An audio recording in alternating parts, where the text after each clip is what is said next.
regular.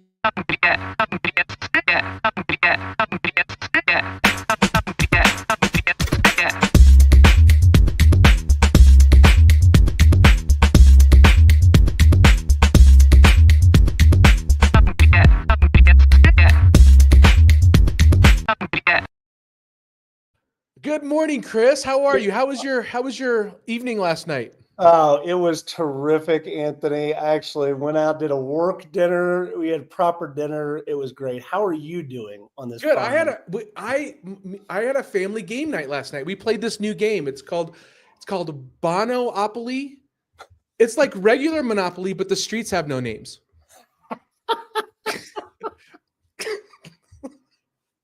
That should not be nearly as funny as it is. It's really. Oh, man. God, that is really bad and wonderful all at the same time.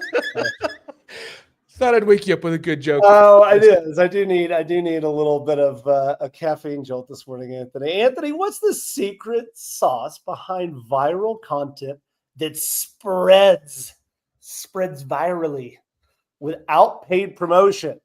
73%. Oh, I thought you wanted me to answer that. Sorry, keep going. It's provocative question. It's just supposed to get you thinking. 73% of brands fail to achieve organic reach beyond 2% of their audience.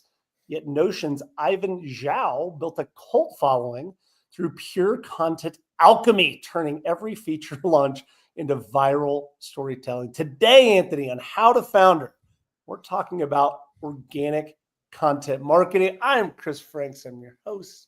Today with me is Anthony Franco, looking spry, telling the good, bringing the good dad joke. This morning, which is pretty good. And with us, we are very lucky to have the incredibly well-coiffed, may I say, Mr. Dan Shinder. Dan Shinder is a visionary founder and CEO of Drum Talk TV, building a global music brand with over 1.5 million followers and 100 million annual reach since 2013, all organically, without ad spend or SEO focus. A lifelong music enthusiast, he created Drum Talk TV and does Q&As, music-themed game shows, all through social media on steroid courses. Also does social media on steroid courses. You have a music startups. You have a music thing coming up, right?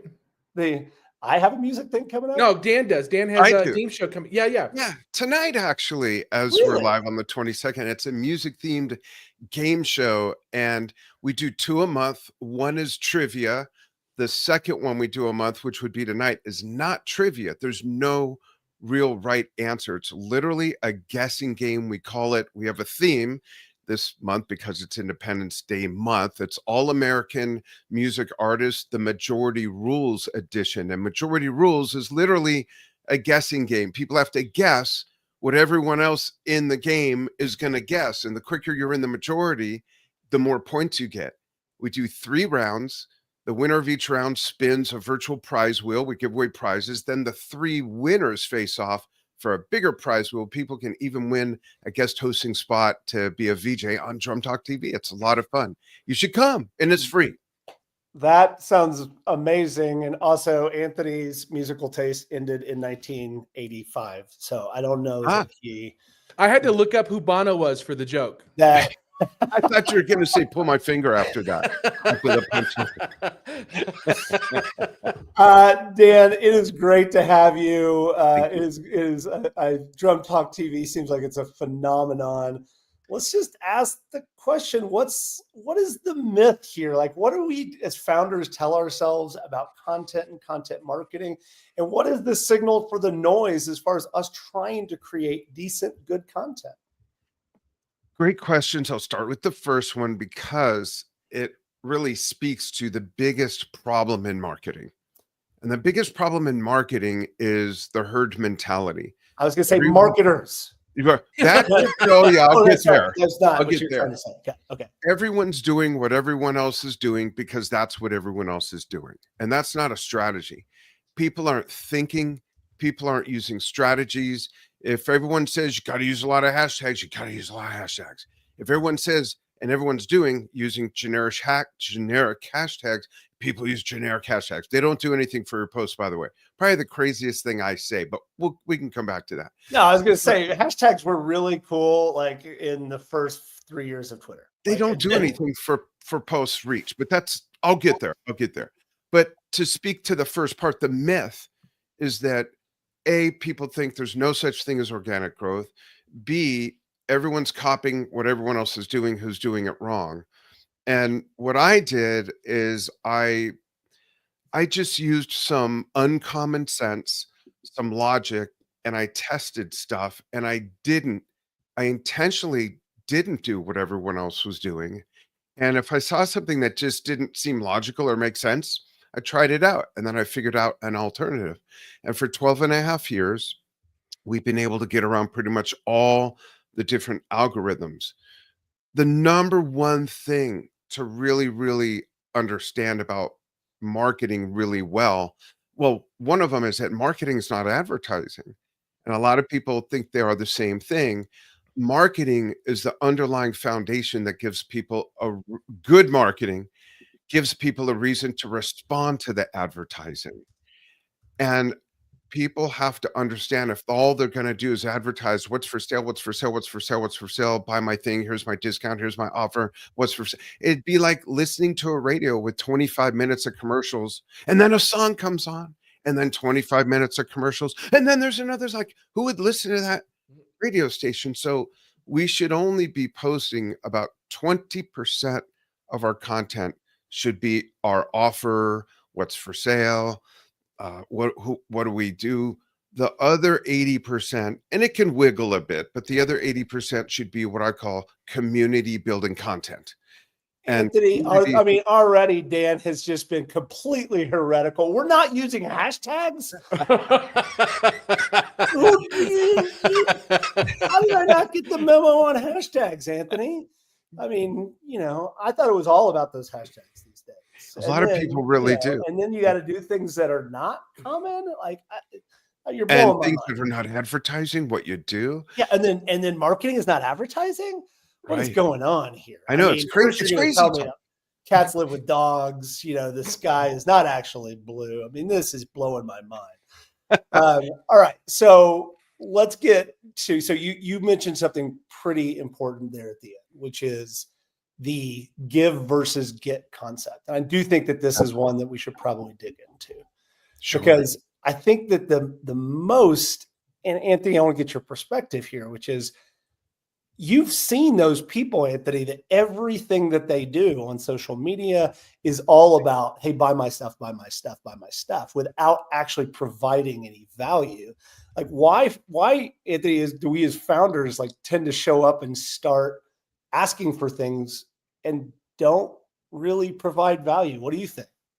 Well, I think we do it because we perceive, so we follow people, right? And we follow people online, and the people that we perceive as being successful in this area, that's what they do. They are, I think of I won't name names just out of respect, but I'm sitting right here, Anthony. Don't have to I think of the people that are considered thought leaders in selling and grind, and they're buy my stuff. And so you kind of get this sense that if they're doing it and they appear successful, hell, they're standing next to a Lamborghini, maybe what they're doing is working. And I think what you didn't see is them getting kicked out of the Lamborghini store 15 seconds. So Dan, here's my question. So if we and I think Anthony's right. What we see is people taking, and we see these sometimes cult of personalities, and let's just call this spade a spade here. It feels douchey, right? It feels like there's just people out there selling and talking about how they've figured it all out, and if you just pay them a bunch of money, all that sort of stuff. But you don't see those people 3 months later, do you? It's there always seem to be these. I know who you mean. Those types of people. Yeah. We're not talking about the more legacy thought leaders that have been around even 10, but like 20, 30, 40 years, like the modern day sort of Brian Tracy type people, the modern day Zig Ziglars, the modern day Warren Buffett's. We're not talking about them. We're talking about, you painted a great picture. There's the Lamborghini guy, there's the jet guy, I don't give a F word about what your transpo is, because it doesn't tell me anything about you.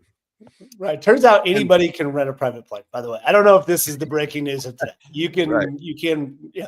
Like, that's true. I go rent a private plane and fly to Colorado Springs. Like, it's going to be a 5-minute flight. It's going to be terrific. But you can see, I can take pictures and getting on. Yeah. But also, what you mentioned as far as the way people treat marketing on social media, they do the same thing. Many do the same thing with their email marketing.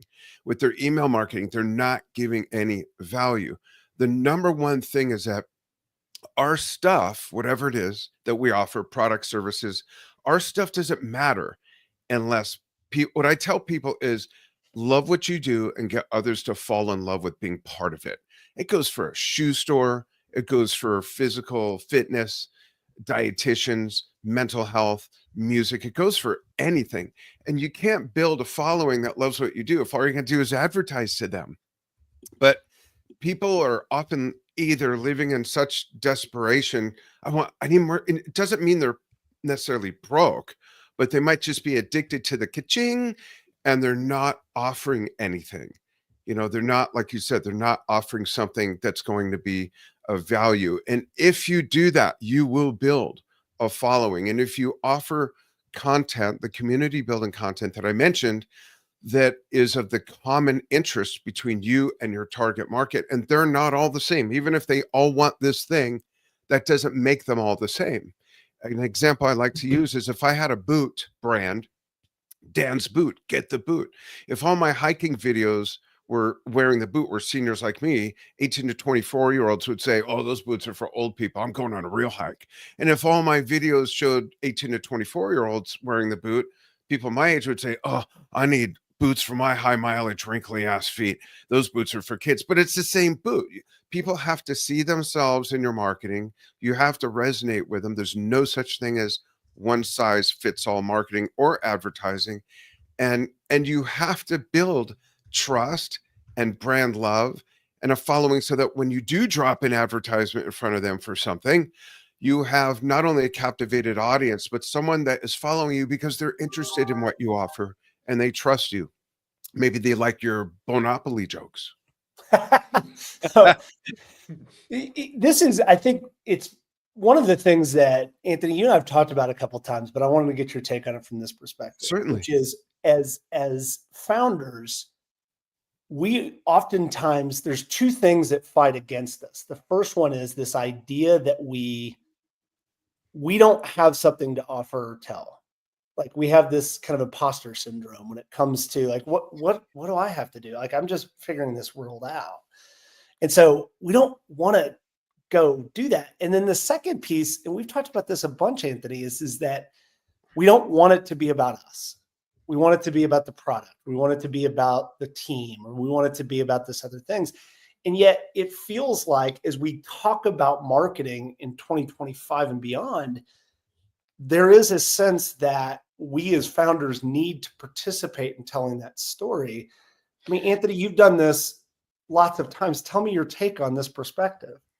I think so. A couple of things popped in my head as you were saying that, Chris, and they have nothing to do with what you were saying because I was as per usual.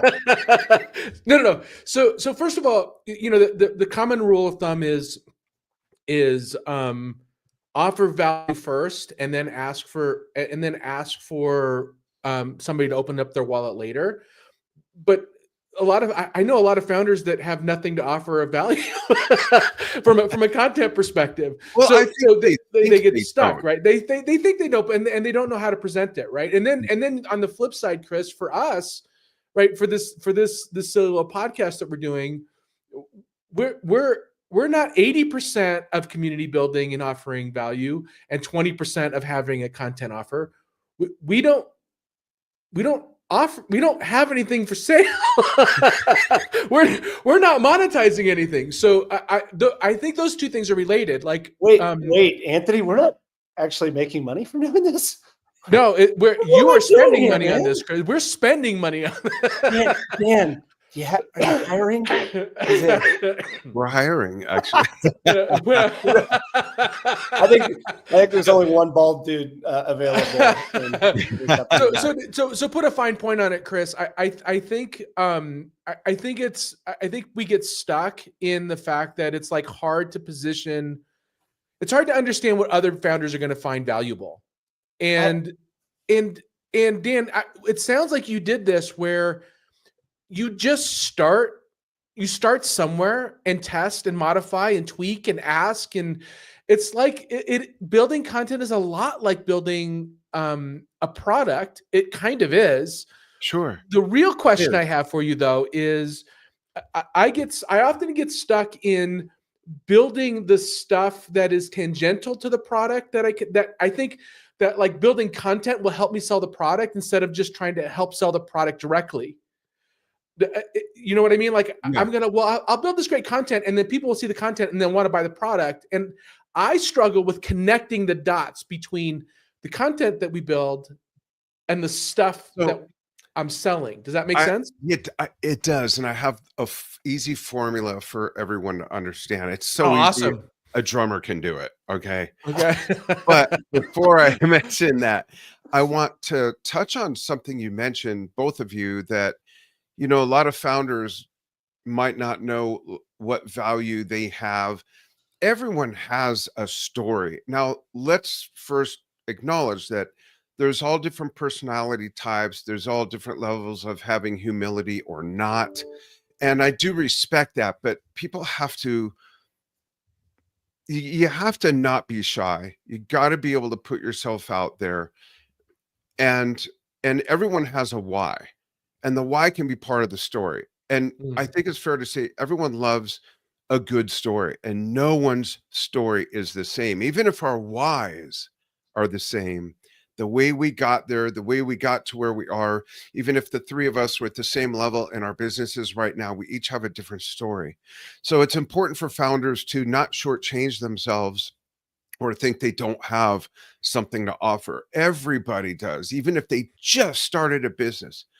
Or someone like me, who we have had Drum Talk TV I founded it the first week of January in 2013. So we're a little older than 12 and a half years, but we were a DBA under a different LLC I had until April of 2020, and at which time we became a C Corp. We became a C Corp. Now we have shareholders. I can get investor. It's a whole different framework, and it, quite frankly, drives me nuts. But we haven't let it affect the product, or it hasn't changed that one way or the other. But my point is that that's my story. It's part of my story. And if someone else had a 12-year-old business that was doing well or not, they have a story. And we can all learn from each other's stories. Just real briefly, that's one of the ethos of why I created Drum Talk TV the way I did. We're not the first to market by any chance. In fact, when I started it, we were the newest brand in our space by 10 years. But one of the things we did different was everyone else interviews the big rock stars, pop stars, jazz stars, and educators, and a couple new people that year. We do that too. And that's okay. And everyone has their own style. But we literally cover music from all over the world. And my ethos has always been, one doesn't just learn sitting at a practice pad or a drum kit. Everyone can learn from each other's perspectives based on their unique experiences. And that's what we're talking about here. We're founders and marketers and even executive assistants, even, the head of engineering or whatever. They have different perspectives based on it. It might not even be from that job. I've brought every freaking job I've ever had in my life to what I do now. So it's important for people, I think, to think in those transcending terms of what makes you up. What is your makeup? What gets you out of bed? Why is your why what it is? Those are things that can help other people. even if they're open enough, I certainly am, even if they're way above them in success or whatever it is, we should be open to learning from everybody. I think that's really important. The other thing, I yeah, am really go ahead. curious, Dan, really quick. How do you connect that content building stuff into the offer? Like, how do you Yeah. make that bridge without the douchey factor on Sure. it? Perfect. And I'm going to give an example. So in my course, I do coaching, consulting. I teach a course on content marketing, and it's not just for social media. It's for everywhere content marketing would go, which would also be blogging, podcasting, email marketing, all that. One of my favorite examples is the car dealership. Let's say we had a car dealership. What's your favorite dream brand car brand? What would that be? I mean, it's got to be Ferrari, right? Because Okay, so let's say, let's say we I've have a only been Ferrari kicked out of dealership. 4 or 5 of the dealerships. So Let's say you're not supposed to take food and they got mad about the barbecue smoke. So there you go. But it was chicken wings. It was yeah, fine. exactly. It was just, But let's say we had a Ferrari dealership. If all we posted was what's for sale, what's for sale, what's for sale, what's for sale, even people in our target market would get tired of that. I would post, what is the common interest? Well, it's the love for the automobile, let alone the Ferrari. I would post demolition derby videos. I would post the history of Ferrari models through the decades. I would post the story of Mr. Ferrari, nuggets, anecdotal stuff. I would post do-it-yourself things on like taking care of the leather interior, the dashboard, the wheels. I taught this to some Ford dealerships, and when I said teach people how to do oil changes, and of course the service manager stood up in the back of the room.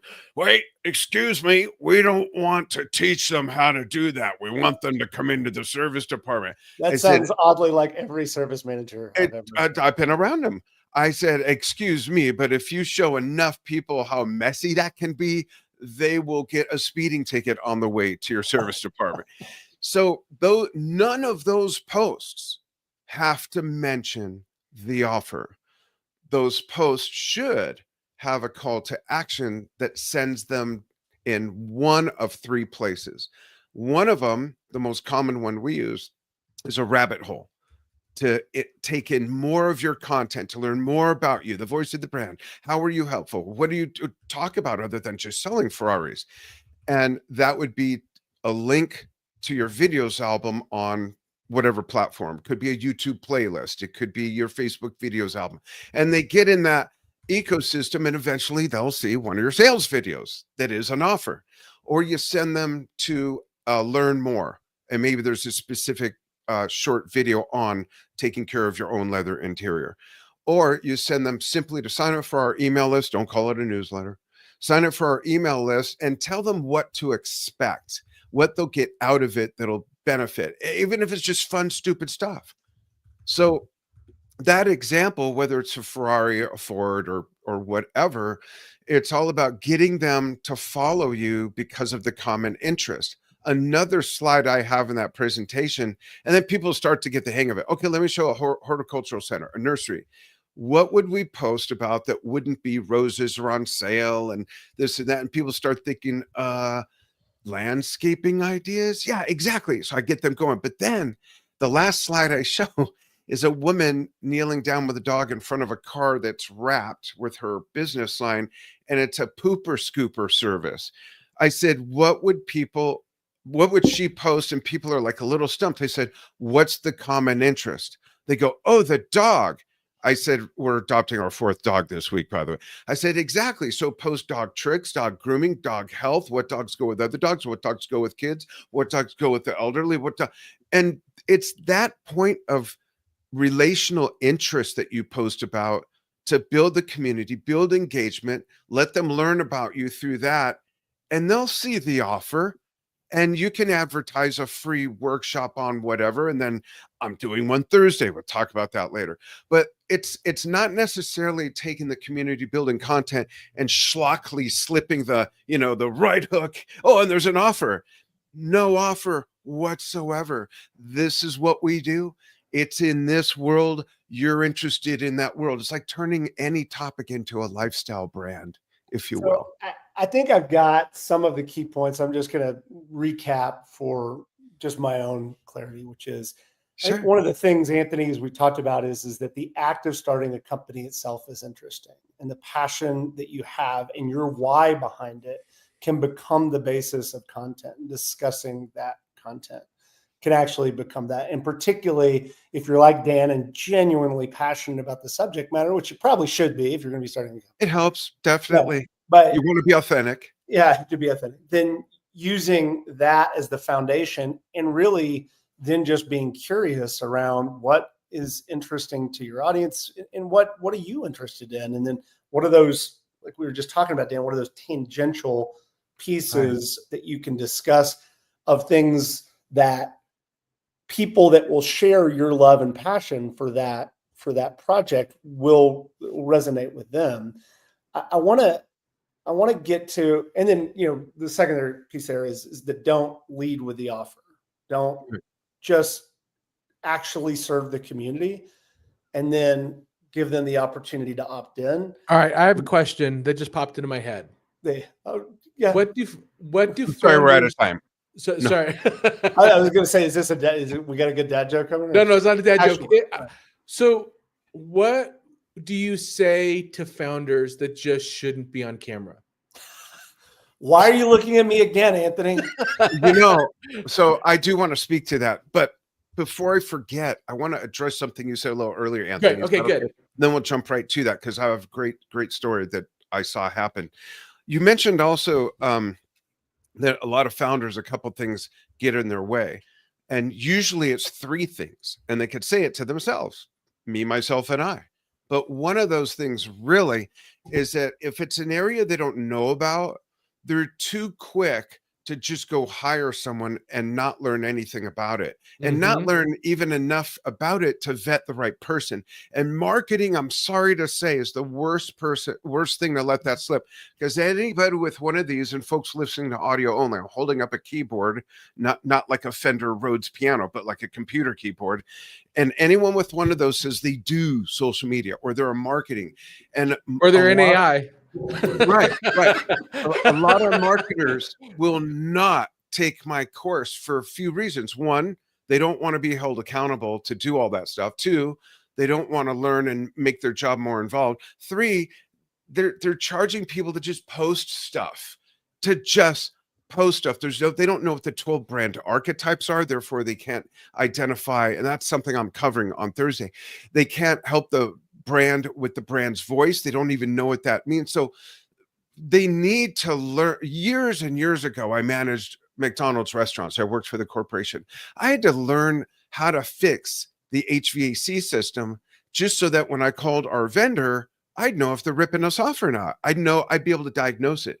I needed to know how to clean the grout. I needed to know how to clean the grill filters. I never did it, but it's your business. Learn about marketing, of all things.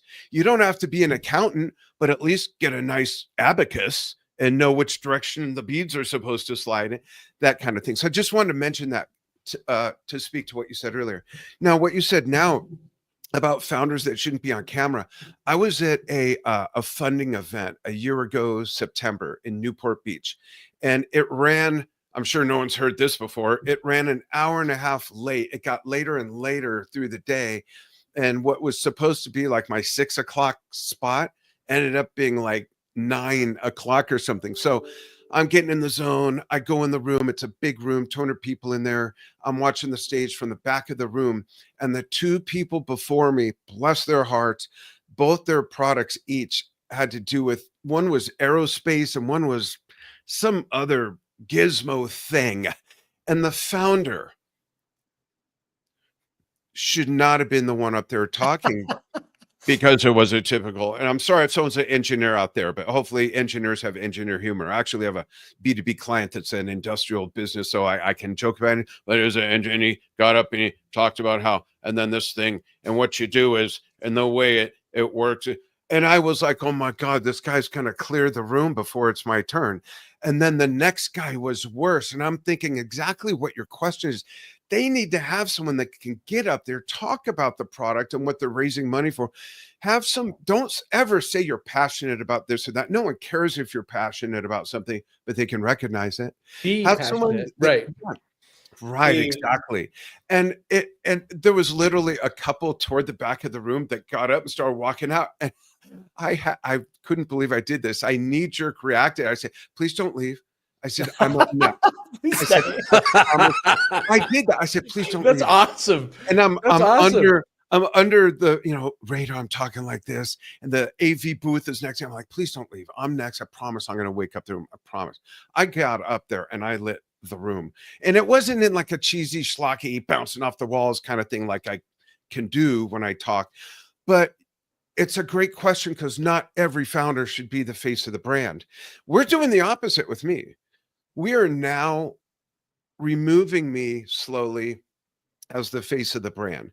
The company started out with 3 people. No one got along. Goes back to me, myself, and I. I did everything except the website for like the first year and a half. It took a while to get to a point where I built a team. There's been people that have come and gone, but now we're going through a huge expansion. We're cloning the Drum Talk TV model with 6 sister brands, and I can't be everywhere. I don't want to interview people on Keyboard Talk TV or Guitar Talk. I can, but we don't want it to look like the Dan Shinder show. So I'm backing up a bit. You know that gif of Homer Simpson backing up into the hedge? That's me right now. And now there's people taking over the co-hosting spot with someone else that I used to do with a co-host on certain original series we have, the news desk report that we do every week about the music industry.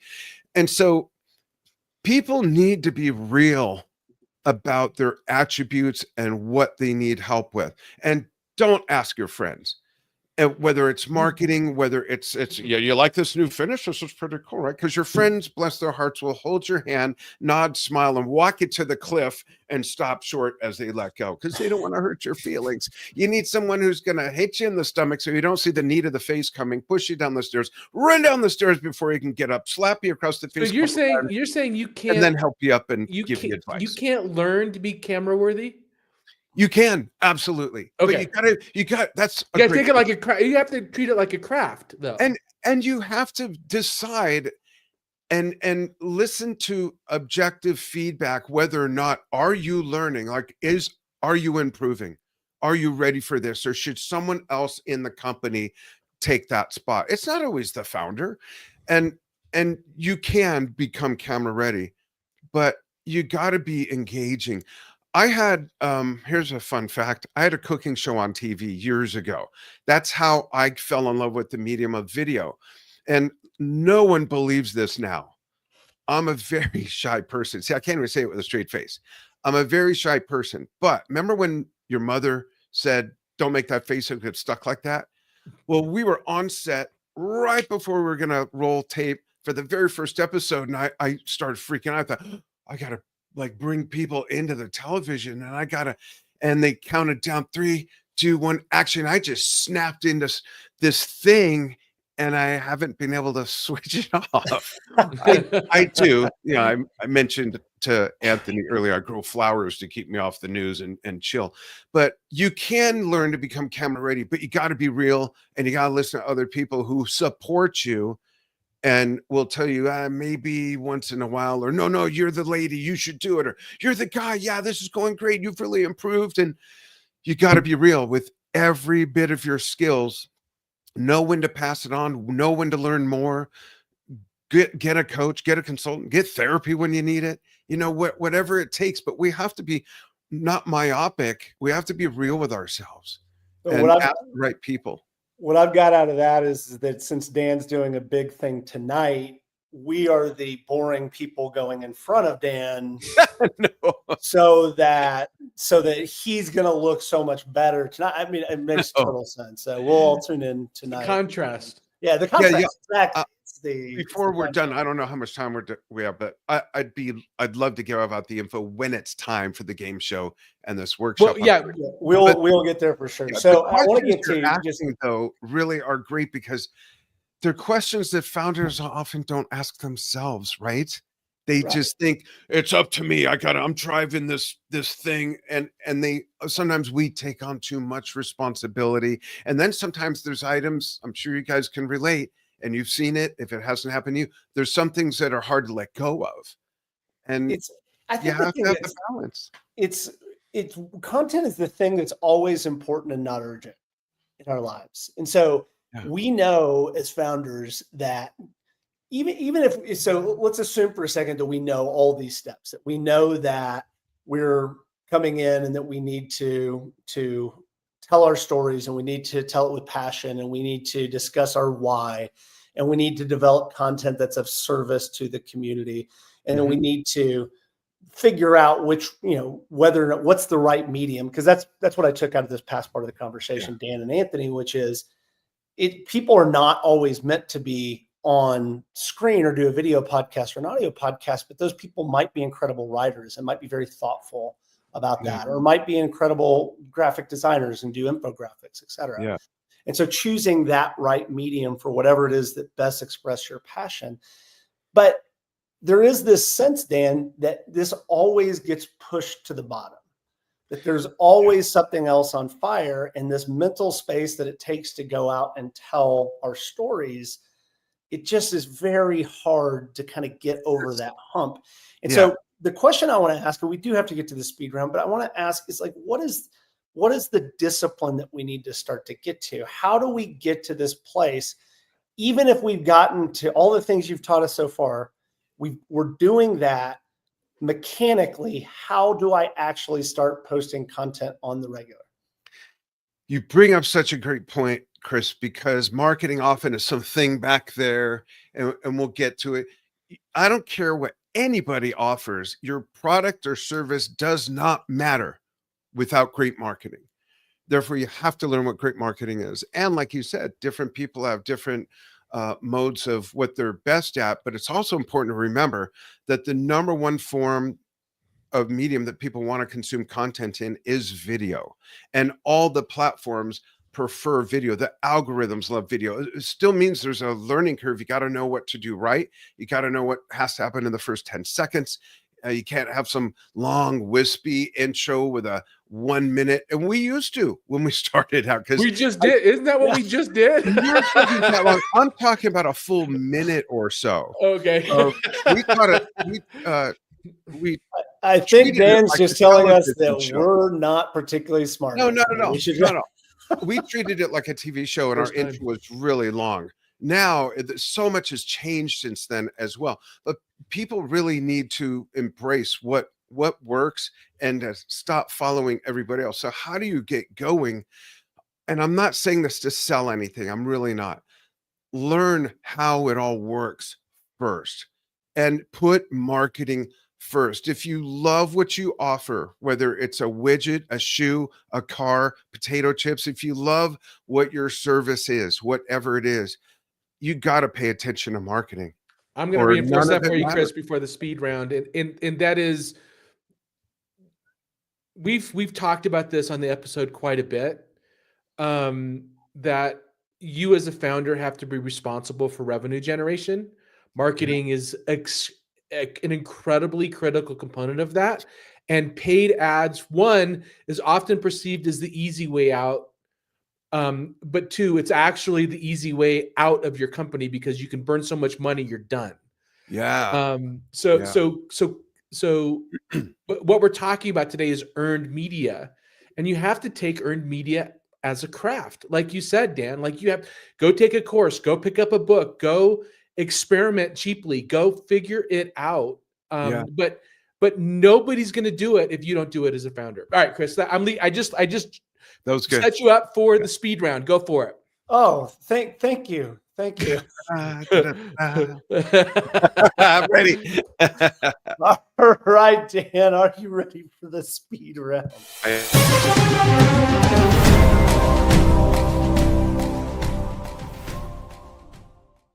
I'm now believing that speed round graphic is about 5 seconds too long. No, that was cool. Is what it is. All right, Dan, speed round. I'm going to ask a series of questions. Just give me your first thoughts. Quality content or quantity of posting? Quality, but you have to post enough to turn the algorithm on. 3 times a week isn't doing it. Trend hopping or niche focused?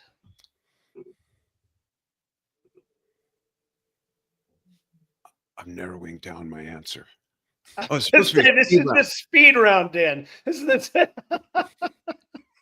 Niche focused as All it applies to your market. Sorry. I think it's right. Platform diversity or single mastery. Absolutely. Platform diversity. Get great at one and then clone your skills. I like it. Data driven or gut instinct, particularly on topics. That depends on the individual. I have an extremely high level of intuition. I follow that a lot, but you got to use data as well. But before you have data, you got to use your gut, test, look at the results, polish where it needs it or throw it away, capitalize and get better at what works. Community development or audience growth? Or audience what? Audience growth. Audience growth, so you can develop the community from that large audience. That's a pretty good one. I've learned a bunch today. Anthony, what are your takeaways? All right, so I'll try to wrap this up quick. Good marketing gives people a reason to respond to marketing, or to respond to Advertising. It doesn't make sense. Good marketing gives people the reason to respond to you. Sorry, 20% of content on offer, 80% on your community building. You have to love what you do and get other people to fall in love alongside you. People need to see themselves in your marketing. This is all about earned marketing, actually. Find common interests and post about them. Must include call to actions. And the 3 call to actions that you talked about, Dan, is give them a rabbit hole. In other words, more content to consume. Right. Give them a chance to learn about the product, or send them to go subscribe to your email list. I thought those were all great points in the episode. Thank you. Thanks. Deep dive recommendations. A few good ones here. Contagious: Why Things Catch On by Jonah Berger. Jab, jab, jab, right hook by this guy named Gary V. Yeah. Building a Story Brand. We have talked about that book all the time. Donald Miller. And Content Inc. I haven't read that one, by Joe Palizzi. However, we don't need to read any of those books because we're just going to hang out with Dan. Dan, where can we find you? Tell us about the game show tonight. Tell us about how we can engage with your stuff. Thank you. We'll start with the game show. Why start with the game show? It's a crazy world. I don't know if you've noticed, but it's a crazy world. Come take a fun break away from the madness. They can find promo videos on the Drum Talk TV YouTube channel, Facebook page, my personal LinkedIn, my personal Facebook page, or go to drumtalktvbrilliance.com. Scroll down to the calendar, look at today. The RSVP info will be there. It doesn't cost anything. You don't need to know anything. Again, so easy a drummer can do it. It's sort of like music trivia, but sort of different. We have 3 rounds, prize wheels for the winner of each round, and then the 3 winners face off. Some really fun stuff. It's on Zoom. It's piped through Zoom, but we also stream it live on our Facebook and YouTube channels, and people can follow the breadcrumbs and get into the game. A lot of fun. If people want to learn more about content marketing, even just ask questions, I'm happy to ask questions. They can go to www.advancedsocialmarketing.com. And if you sign up for my newsletter, if you sign up for my email list, Thursday, the 24th, I'm doing a free workshop. I do one once a month, usually. Free workshop. I'm covering, busting a bunch of myths, such as the whole hashtag hustle. I'll explain that and how they really work. And everyone you know out there, folks, is using them incorrectly. I'm also going to go through the 12 brand archetypes so people can really learn what voice their brand is or combination of. I'm going to take questions. There's no strings attached. It's on Zoom. It's a visual presentation. And just sign up for my email list and I'm sending out stuff. There's also a video promo of that on my LinkedIn and my personal Facebook page. And always happy to just answer questions for people. I started that company the first year of Drum Talk TV when it was brought to my attention that we were achieving 900% more online reach and engagement than everyone else in our space. And I thought I had a responsibility to share this knowledge and help other people get better results doing what they do to help other people. So I don't do it because I have some mountain of available time. I was telling Anthony before we started, I'm married. We have 11 kids, 19 grandkids, a great grandson. We're adopting our 4th dog this week. We have 2 cats. Now my wife wants chickens. She's caring for a hurt pigeon in the yard as we speak. I do it because I truly love it. and it is important for people to learn how it really works. And so Dan, you're hashtag busy. Is it hashtag? Yeah, that's hashtag like busy. hashtag Dan very busy is going to fall over busy. It's really all about hashtags, Anthony. Get us out of here. My hashtag actually is don't hashtag, just a hashtag. No. Well, Chris, I know Chris is going to have a conversation with me after this episode about trying to find guests with more energy. So I apologize to you, Chris. And to everybody out there, thank you so much for listening. Please be sure to visit us on howtofounder.com. That's our call to action, where you can connect with us on LinkedIn, subscribe to our YouTube channel, and podcast on Apple and Spotify. You are the pioneer of economic prosperity. We are grateful for you for allowing us to be there along with you along the way. Thank you, everybody. Thank you, Dan. Thank you, Chris. Bye. Thanks for having me. Thanks for putting up with me, folks.